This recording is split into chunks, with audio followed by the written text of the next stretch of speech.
তো বাজারে চলে এলো ওয়ালটন NexG সিরিজের আরেকটা বাজেট ফ্রেন্ডলি স্মার্টফোন। ফোনটা হলো ওয়ালটন NexG N25।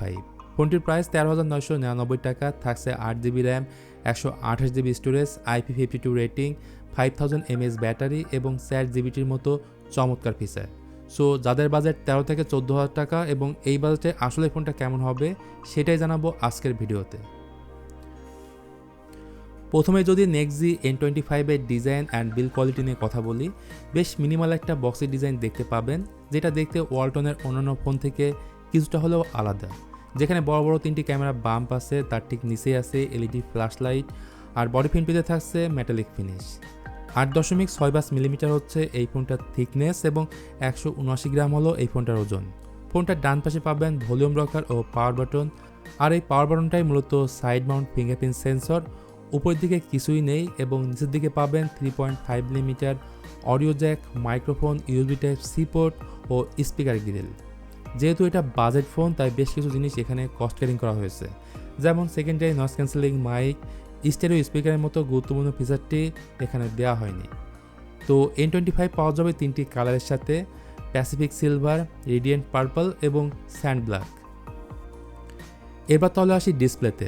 এখানে পাবেন 6.6 ইঞ্চির HD+ 5 হোল কাটারযুক্ত একটি ডিসপ্লে, যেখানে থাকছে 90 হার্টজ স্ক্রিন রিফ্রেশ রেট এবং 180 হার্টজ টাচ স্যাম্পলিং রেট। এই ডিসপ্লের পিপিআই ডেন্সিটি হচ্ছে 267 আর পিক ব্রাইটনেস হচ্ছে 450 নিটস।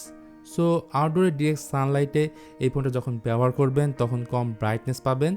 এটা কিন্তু ভালো ডিসপ্লের কাতারেই পড়ে যদি আমরা কম্পেয়ার করি NexG N71 প্লাসের সাথে, যেখানে ইউজ করা হয়েছিল ওয়াটার ড্রপ বা ডিউ ড্রপ নয়েজ। তাছাড়া 90 হার্টজ এবং 180 হার্টজ টাচ স্যাম্পলিং থাকার কারণে এতে টাচ রেসপন্স আপনারা এতে ভালো পাবেন। আর 720p রেজলিউশনের ডিসপ্লে হওয়া সত্ত্বেও ইউটিউবে ফুল এইচডিতে ভিডিও কন্টেন্ট দেখতে পারবেন। কোনো রকমের প্রোটেকশন দেওয়া হয়নি এই ডিসপ্লেতে। এর পাশাপাশি এই ফোনের বড় প্লাস পয়েন্ট হচ্ছে IP52 রেটিং এবং ডাইনামিক ক্যাপসুল। তো ডাইনামিক ক্যাপসুল বেশ কয়েকভাবে কাজ করে, যেমন ফোনটি যখন চার্জে লাগাবেন, FM রেডিও শোনার সময়, ব্লুটুথ ইয়ারফোনে গান শোনার সময় এবং ফোনটি যখন সাইলেন্ট করবেন। ক্যামেরা নিয়ে বলার আগে ক্যামেরার পাশে ব্রিদিং লাইট নামে একটি নতুন ফিচার দেখতে পাচ্ছেন, যেটা কলিংয়ের সময় লাইট ব্লিঙ্কিং করে এবং চার্জিংয়ের সময় করে। তবে এই লাইট আপনি চাইলে কিন্তু অফ করেও রাখতে পারবেন। এবার তাহলে আসি এই ফোনটার ক্যামেরাতে। এবার ক্যামেরা মডিউলের ডিজাইনটা অনেকটা ইউনিক করা হয়েছে। পেছনের দিকে রয়েছে ট্রিপল ক্যামেরা সেটআপ, যেখানে প্রাইমারি ক্যামেরাটি 50 মেগাপিক্সেলের, এর সাথে রয়েছে দুটি ইউজলেস ক্যামেরা যেটা কোনো কাজের না।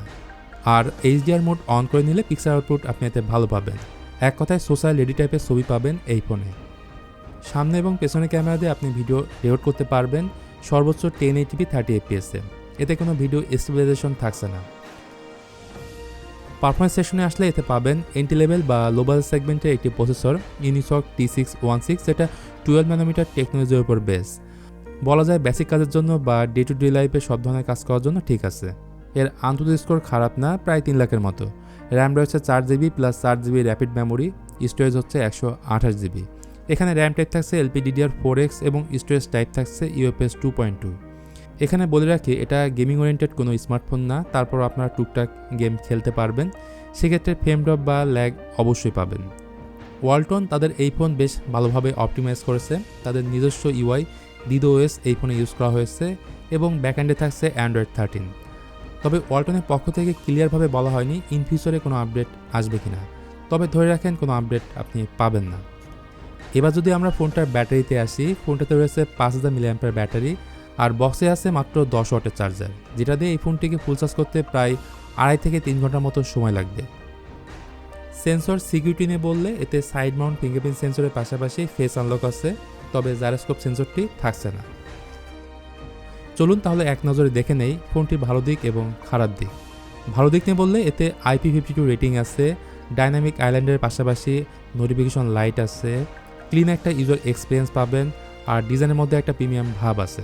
যদি খারাপ দিক নিয়ে বলি, প্রথমে বলতে হবে HD+ ডিসপ্লে, দুর্বল প্রসেসর, মাত্র 10 ওয়াটের চার্জার, নয়েজ ক্যান্সেলিং মাইক বা স্টোরেজ স্পিকারের মতো কোনোটি এতে নেই। সব মিলে আপনি তাহলে ডিসাইড করুন ফোনটি কিনবেন কিনা। তবে আমার মতামত হচ্ছে এই সেম দামে বাজারে পাওয়া যাচ্ছে Infinix Hot 40i, যেটা NexG N25 থেকে অনেক দিক থেকে বেটার। তো ভিউয়ার্স, এই ছিল তাহলে আজকের ভিডিও ওয়ালটন NexG N25কে নিয়ে। আপনাদের কাছে এই ভিডিওটি কেমন লাগলো জানাতে পারেন কমেন্ট করে। ভালো লাগলে please hit the like button, share করতে পারেন আপনার বন্ধুদের সঙ্গে। তো আজকের মতো আমি মিথুন এখানে বিদায় নিচ্ছি। দেখা হবে খুব তাড়াতাড়ি অন্য কোনো ভিডিও নিয়ে। সবাই ভালো থাকবেন, অনেক ভালো।